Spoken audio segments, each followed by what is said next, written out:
Jordan is moving around sort of like he did before the injury last year. Can you tell that yet, whether he's that kind of comfortable? I mean, like, I'm thinking of that ball to Wicks, yeah. Where he got out of the pocket. Yeah. Yeah, I think you usually can move a little bit better if you don't have, a knee or a groin. So, but yeah, I think he's been looking good, and that's part of playing that position. I think,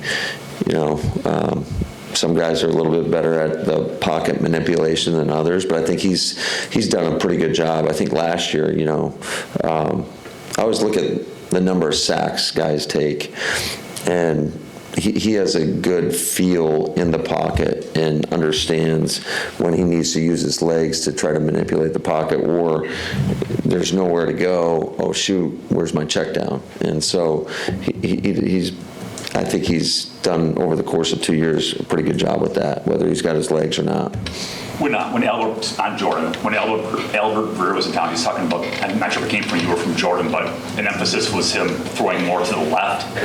I guess the question is he's gotten more advanced in his career, are you able to hone in on more specific things with him? Well, I just think it's natural for most right-handed quarterbacks. It's harder to throw to your left. I mean, when you're dropping back and your body's cut off like this, it's how can I open and unlock my hips to finish balance? So that's something that we're always working for and are working with all these guys. Conversely, a lefty is going to typically have a little harder time throwing to the right.